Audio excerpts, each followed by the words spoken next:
Hello, my dear students. Myself, Dr. Pitambar Humne, founder Botany for You, and working as Professor and Head Department of Botany, Dharampet MP Dev Memorial Science College, Nagpur, Maharashtra, India. I welcome you all in this online platform for the students of Life Sciences Botany for You. Friends, if you are new or not yet subscribed our YouTube channel, then kindly like, share, and subscribe our YouTube channel Botany for You. If you want to associate with us through the Telegram group, then the link is given in the description. Through that you can join the Telegram group so that you can take the advantage of the different career opportunities in life sciences in India and abroad, as well as the different literature in the form of PDF. In our last lecture, we have seen the introduction of photosynthesis, and in that lecture we have seen which of the different topics to be included in upcoming lectures in photosynthesis. So, in today's class, we will see the photosynthetic pigments or the photosynthetic apparatus.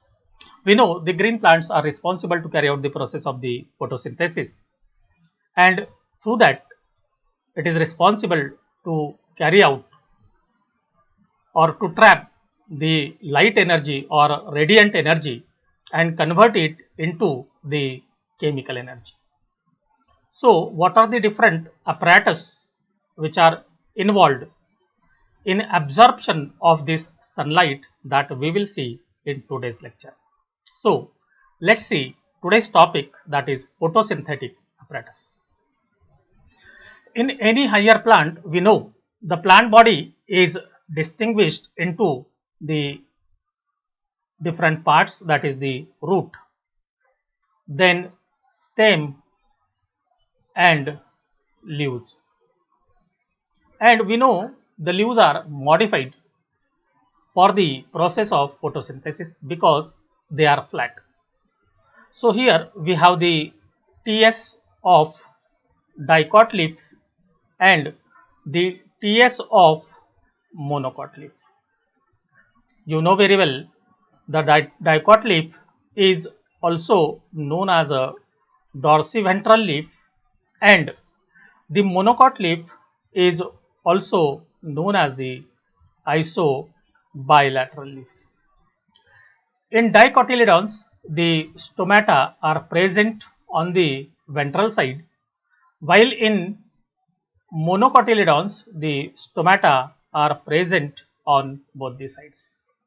Whatever the type of the condition in the dicot and the monocot, but the tissues which are present in between the upper epidermis and lower epidermis, that are known as the mesophyll tissues, and these mesophyll tissues which are present in between the upper and lower epidermis are chlorenchymatous.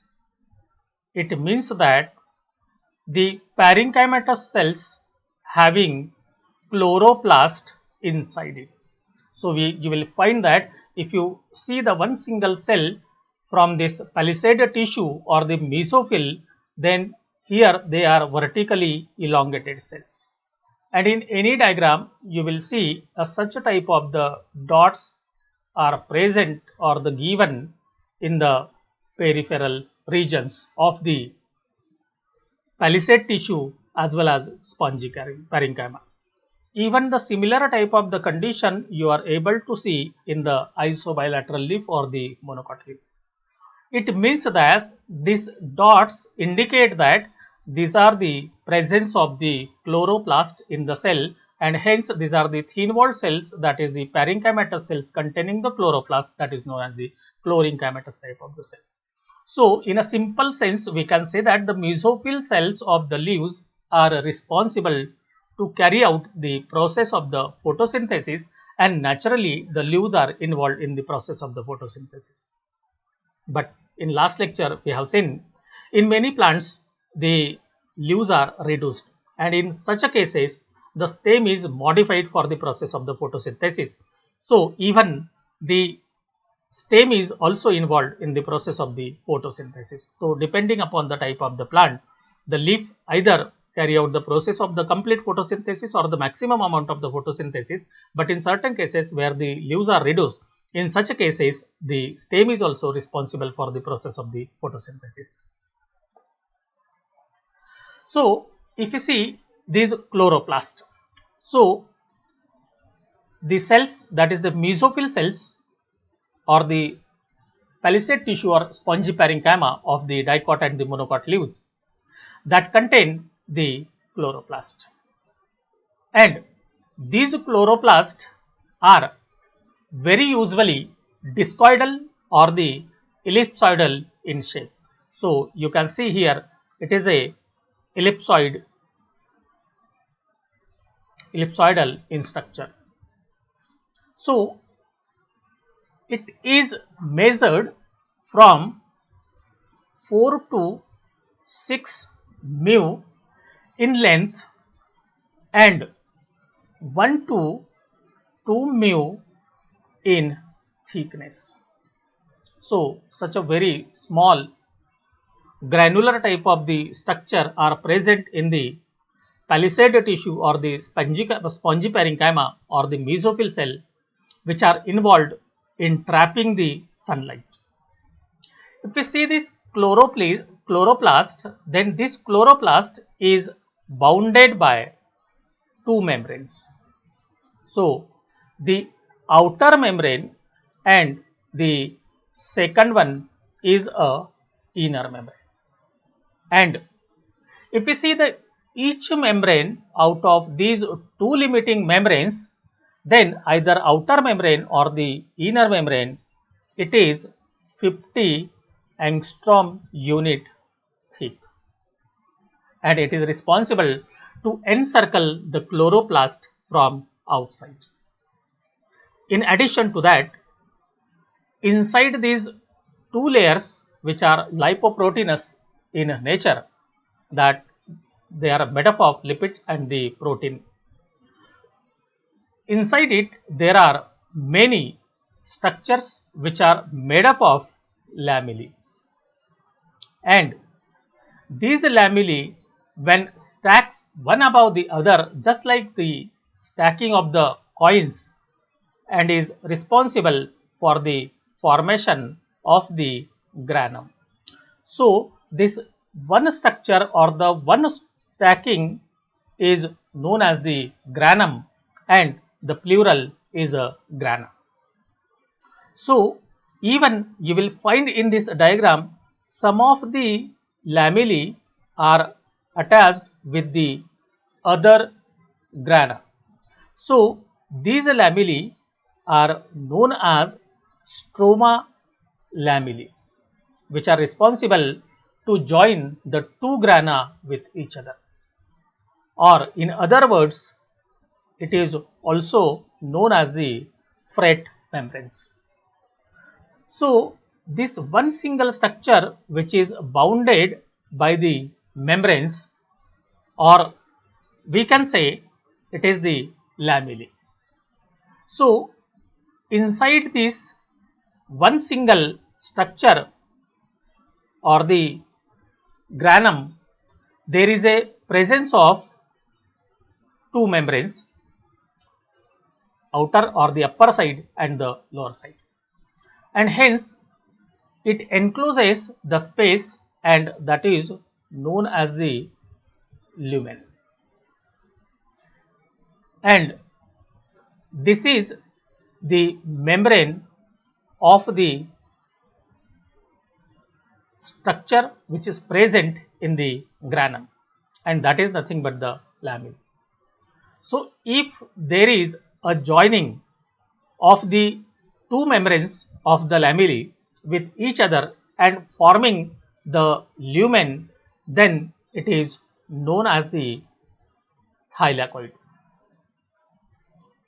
So, now inside this thylakoid or in the membrane, here there are many granular structure, and these granular structure which are involved in the absorption of the light or to carry out the process of the photosynthesis are known as the quantasomes, and these quantasomes are given here.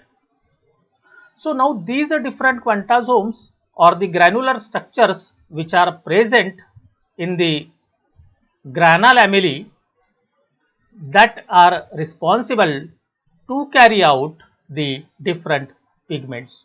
So these are the pigments which are present in the quantasomes.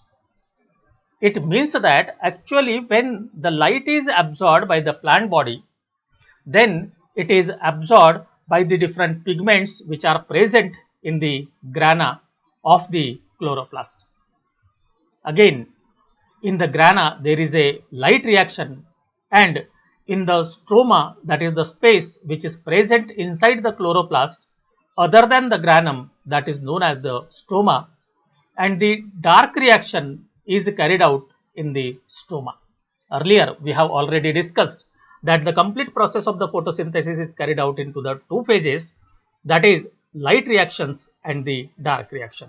So these grana are involved to carry out the process of the light reaction, which involved the sunlight trapping or to absorb the radiant energy, and later on that energy which is trapped or absorbed is used in the dark reaction for the synthesis of hexose sugar in the form of either glucose or the fructose. Now if you see these quantasomes, that we have seen that the granular structure which are present in the granum, and the different pigments which are present inside the quantasomes. Out of that, here the chlorophyll A is known as reaction center, while the other pigments which are present in association with it, they are the accessory pigments, or even that is complete structure is known as the antenna complex.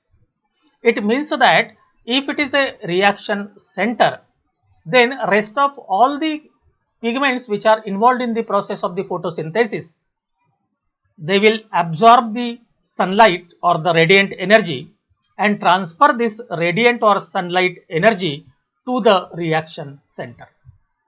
Say for example, if you see the structure of any atom, then it is when absorbed the energy. So after the absorption of energy, the electrons which are revolving around the nucleus, they absorb energy and become energy rich and jump from ground state to the excited state. In the similar manner, to emit the electron is a characteristic feature of the chlorophyll A, and hence this chlorophyll A is known as reaction center, while the other associated pigments that like the chlorophyll B, C, D, E, F, even carotenoids and the phycobilins, so these are the different accessory pigments. They are responsible to absorb the light energy but ultimately transfer it to the reaction center, that is the chlorophyll A. It means that the electrons which are evolved by the chlorophyll A are the energy rich electron, and that energy which is present in that electron is used for the formation of ATP molecule as well as NADP molecule, NADPH2 molecule, that are the product of light reaction or the photosynthesis.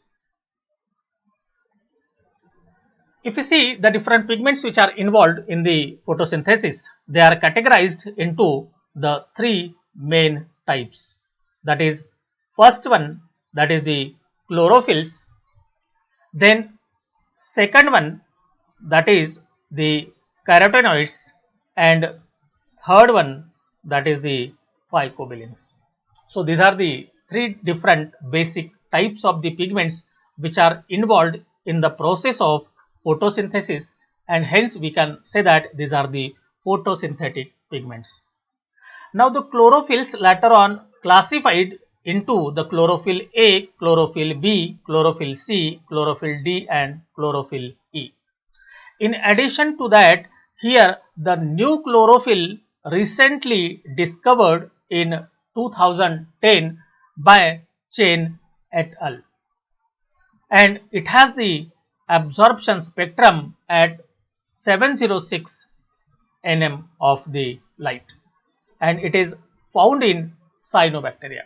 So in addition to these, again the chlorophyll F is one of the pigment which is involved in the process of the photosynthesis.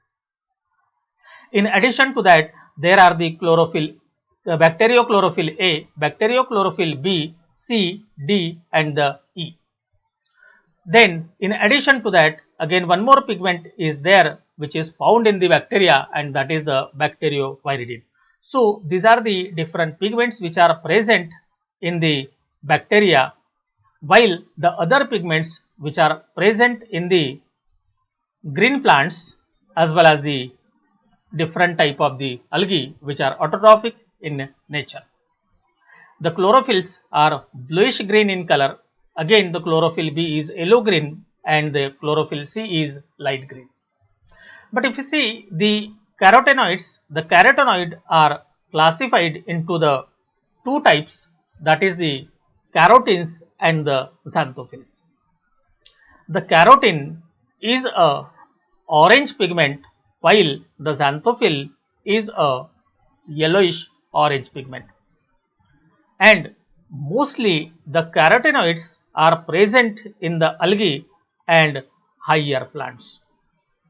Then the third one type, that is the phycobilins, which are classified into the three different types, that is the phycoerythrin, then phycocyanin and allophycocyanin, and all these are found in the blue green algae and the red algae, and the color is reddish blue of these pigments. So these are the different pigments which are involved in absorption of the sunlight during the photosynthesis.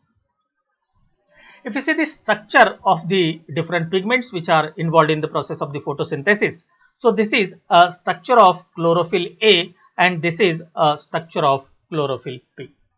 You will find here the molecular formula, that is C55, H72, O5, N4 and Mg.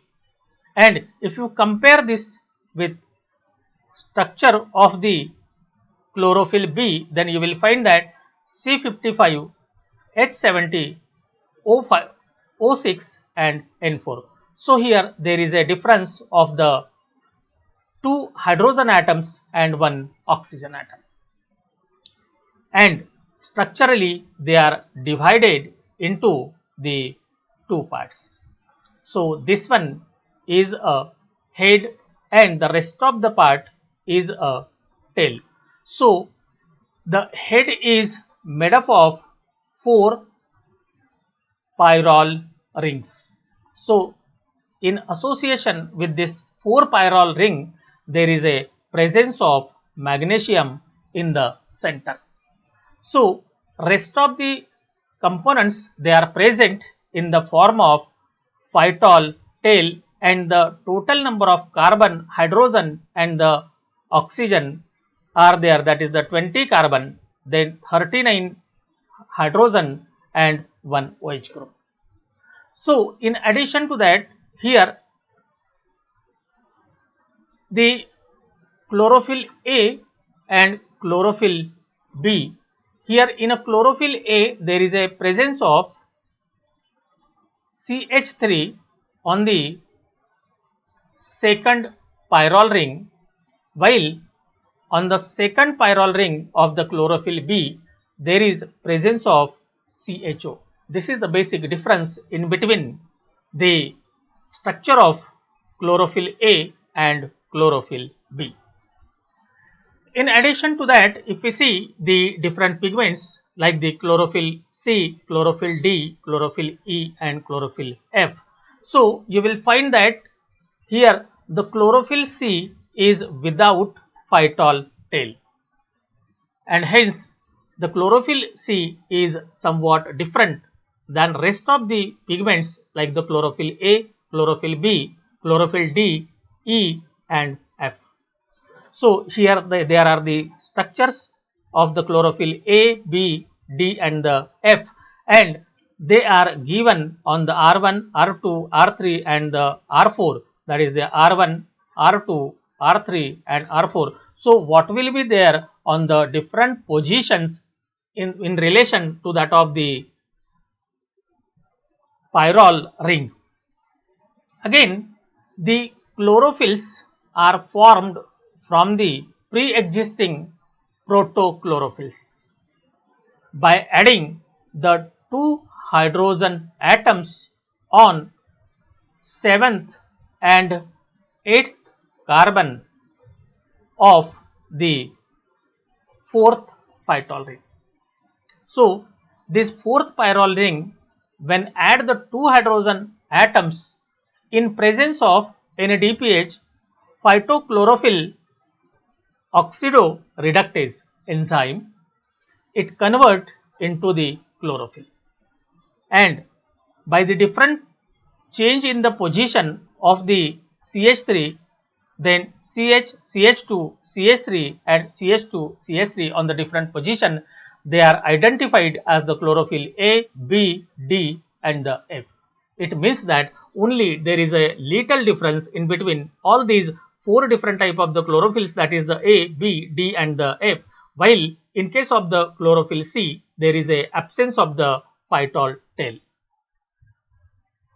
Then the other type of the chlorophyll pigments which is present in the bacteria, and that is known as the bacteriochlorophyll and the bacteriopyridine. So these are again the examples of the chlorophyll A or the bacteriochlorophyll A, bacteriochlorophyll B, bacteriochlorophyll C, bacteriochlorophyll D and bacteriochlorophyll E. And these are their presence in purple sulfur bacteria. Again, these are the purple sulfur bacteria. So these are found in the green bacteria or the purple sulfur bacteria. So we can say that here there are the little differences in between their structure or the molecular formula, as they are almost similar with each other. So we are not going to see the photosynthesis in the bacteria. So we can see it detail when we will start the microbiology. Then the next one, that is the carotenoids, that is after the chlorophylls is a first one, and second one, that is a carotenoids. If we see the carotenoids, then the carotenoids are made up of the conjugated chain with a certain ring which is known as the Inon ring, and there is a presence of two Inon rings at the two ends of this conjugated chain. So this one is the first one and this is a second Inon ring, while they are joined with each other the conjugated hydrocarbon chain. So these are the structures of the beta carotene, alpha carotene and lycopene. So if you see the difference in between these, the molecular formula is same, but they are stereoisomers of each other. Means here the carotene or beta carotene, alpha carotene and lycopene, so these are the stereoisomers of each other, that they are structurally different but their molecular formula is same. Again, there is a difference in between the beta carotene and the alpha carotene with that of the lycopene, because here the ion ring which are present in the lycopene, they are open, and it is most commonly found in a tomato fruit. If you see the botanical name of the tomato, that is Lycopersicon. So this lyco, the name comes from this lycopene, which is one of the most abundant pigment which is present in the tomato fruit. In addition to that, the xanthophyll, which contain the 40 carbon, 56 hydrogen and 2 oxygen. If you compare this xanthophyll to this carotene, you will find that here there is a addition of the oxygen in the xanthophyll. Now here there is a violaxanthin, then lutein and zeaxanthin. So these two are similar, having the same molecular formula, that is the C40, H56 and O2. But if we compare the lutein to the violaxanthin, then you will find that there is again additional 2 oxygen atoms. So these are the orange pigments, and they are reddish orange pigment, and they are found in the different plants. Again, the last one, that is the phycobilin, which is red and blue pigment. So this pigment is just like to that of the chlorophyll A structure in the form of presence of the 4 pyrrole ring. So here there are the presence of 4 pyrrole rings. But the one very specific thing which is present here, that the magnesium in the center of the pyrrole ring is found to be absent. And in addition to that, here the phytol tail is also found to be absent in the structure of the phycobilin.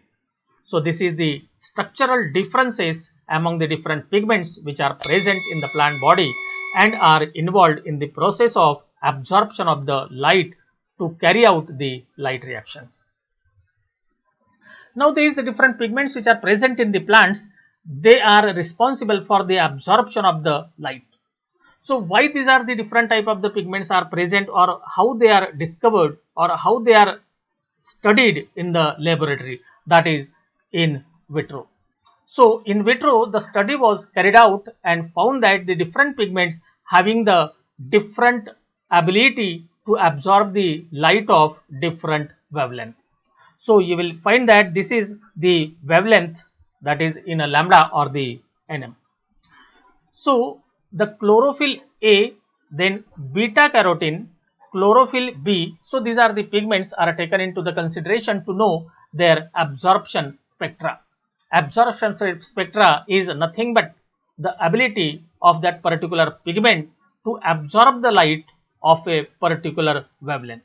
And you will come to know here that the different pigments are absorbing the light in a different manner, and hence we can say that there is need of the different pigments for the absorption of the light, so that they can absorb the light of the different wavelength and can pass that energy to the chlorophyll A, so that the chlorophyll A can emit the electron to generate the ATP and NADPH2, which are the products of photophosphorylation, that is the light reactions.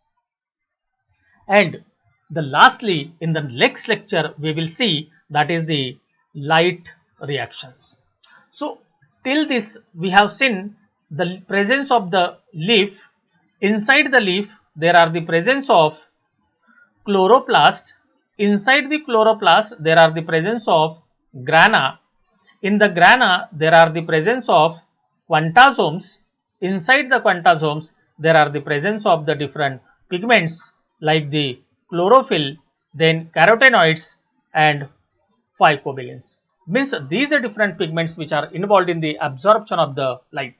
And as the chlorophyll A is a reaction center, means rest of all are transferring the light energy or the radiant energy to the chlorophyll A. So to emit the electron is a working of the chlorophyll A. After that, this energy rich electron is used for the synthesis of ATP molecule as well as the NADPH2 molecule. So this we will see in our upcoming class, that is photophosphorylation. In photophosphorylation we will see about the cyclic photophosphorylation and non-cyclic photophosphorylation. So friends, thank you very much for complete listening of this lecture. If you like this lecture and if it is beneficial to you, then kindly like, share and subscribe our YouTube channel Botany for You, and also press bell icon for the alerts of every lecture to be uploaded on different life sciences titles. and don't forget to join our Telegram group with the link given in the description. Thanks a lot once again.